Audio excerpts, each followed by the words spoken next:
آپ بھی غور کریں, ہم جو بھی کام کرتے ہیں یا آپ جو بھی کام کرتے ہیں اس کا مقصد ہوتا ہے, اس کا فلسفہ ہوتا ہے, اس کی تاریخ ہوتی ہے, اس کے بغیر نہیں ہے. ماتم, یہ زنجیر کے ماتم کی ایک تاریخ ہے. کب سے شروع ہوا؟ پہلے تو ہمارے اماموں نے یہ کہا کہ بھائی جب بھی حاجی آئیں تو حج کے قریب اس سیزن میں, اس موسم میں کعبۃ اللہ کے قریب جاؤ اور شعر پڑھو, گریا کرو. تو اس کا مقصد کیا ہے؟ لوگوں کے دلوں میں حسین مظلوم کی محبت پیدا ہو اور ظالم سے نفرت پیدا ہو. یہی تو اسلام ہے نا, مظلوم سے محبت اور ظالم سے نفرت. اس کے بعد آہستہ آہستہ جلوس کی شکل میں یہ پیغام پہنچنے لگا. اب یہ زنجیر کے ماتم کی تاریخ کیا ہے؟ زنجیر جب بھی مارا جاتا ہے بند کمرے میں کہیں نہیں مارا جاتا. بند کمرے کا صحیح فلسفہ ہی نہیں ہے. اسی لیے ہم خود بھی فلسفہ سیکھیں کہ زنجیر کا فلسفہ کیا ہے. زنجیر جس شہر میں پاکستان میں مارا جاتا ہے بالکل سینٹرل شہر میں مارا جاتا ہے, چوک میں مارا جاتا ہے, ڈاؤن ٹاؤن میں مارا جاتا ہے. مقصد کیا ہے؟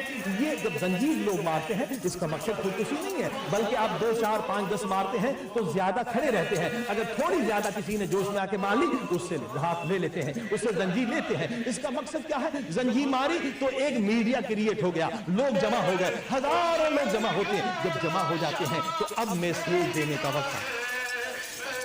کیونکہ پہلے میڈیا نہیں تھا, پہلے ٹیلی ویژن اسٹیشن نہیں تھا. یہ میڈیا کریٹ کرنے کے لیے کہ جو ہزاروں لوگ آئیں ان کے دل میں ظالم سے نفرت ہو اور مظلوم سے محبت ہو جائے. یہی تو دین ہے, یہی تو اسلام ہے. پورا معاشرہ بدل جائے گا اگر ظالم سے نفرت پیدا ہو جائے اور مظلوم سے محبت پیدا ہو جائے. اب آپ نے دیکھا یہ مقصد ہے اس زنجیر مارنے کا, نہ خودکشی ہے نہ کوئی اور مقصد ہے. ہر شہر, ہر ملک میں الگ الگ تبلیغ کے طریقے ہیں. اصل اٹریکٹ کرنا ہے, کسی کو اٹریکٹ کرنا ہے. مثلا آپ دیکھیے بعض جگہ پر ہندوستان میں آگ کا ماتم ہوتا ہے, کسی امام نے نہیں کیا, کسی حدیث میں نہیں ہے, کہیں بھی نہیں لکھا. آگ کا ماتم کیا ہے؟ یہ وہاں ان لوگوں کو جو ہندو تھے انہیں اٹریکٹ کرنے کے لیے, مسلمان بنانے کے لیے. دیکھو ہم حسین حسین کر کے آگ میں چلے جاتے, ہمیں آگ بھی نہیں جلاتے. جب یہ معجزہ دیکھا تو ہزاروں لوگ مسلمان ہو گئے. تو یقیناً حدیث میں نہ بھی ہو لیکن عقل تو انسان کی کہہ رہی ہے نا, جس بھی عمل سے کوئی مسلمان ہو رہا ہے وہ غیر شرعی عمل نہیں تو وہ کرنا عبادت ہے. صلوات پر محمد و آل محمد.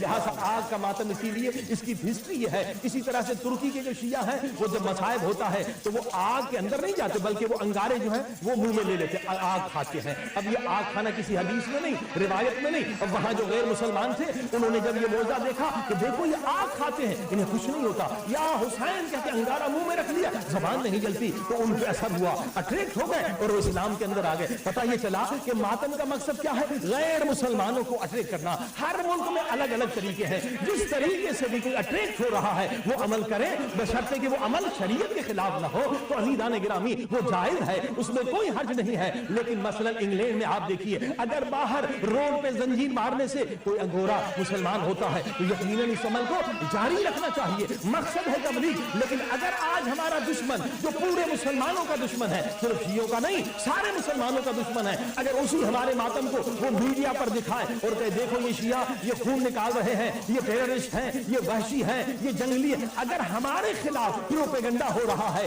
تو ہمیں دوسرے انداز سے تبلیغ کرنی چاہیے. دیکھیے 4 سال سے میں نے عرض کیا تھا کہ اسی انگلینڈ میں کئی شہروں میں, لندن میں, لیوٹن میں, بیڈفورڈ میں, نیوپورٹ میں ہم نے شیعہ سنی مل کے بلکہ عیسائیوں کے ساتھ مل کے چرچ میں پروگرام رکھا, Jesus and Hussain, suffering of Jesus and Hussain. آپ وہ سیڈیاں دیکھیں کہ عیسائی ہمارے ساتھ ماتم کر رہے ہیں, امام حسین کے غم میں رو رہے ہیں, ان کے پریسٹ رو رہے ہیں, ان کے بشپ رو رہے ہیں. لہذا وہ عمل کرنا چاہیے. اس سے اور بھی آپ سوچئے ایسا عمل جس سے غیر مسلمان اسلام کے اندر آ جائے. صلوات پڑھی محمد و آل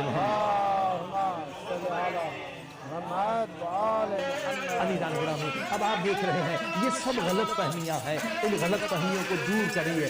آئیے حسین کا دامن پکڑیں, حسین علیہ السلام کے دامن پکڑ کر ہم ان مسائل کو ختم کر سکتے ہیں. عزیزان گرامی امام حسین اتنی بڑی قربانیاں دی ہیں, انہی قربانیوں کو یاد رکھیے تاکہ جہالت ختم ہو, تعصب ختم ہو, فرقہ پرستی کی لعنت ختم ہو, قوم پرستی کی لعنت ختم ہو, مسلمان پھر متحد ہو جائیں.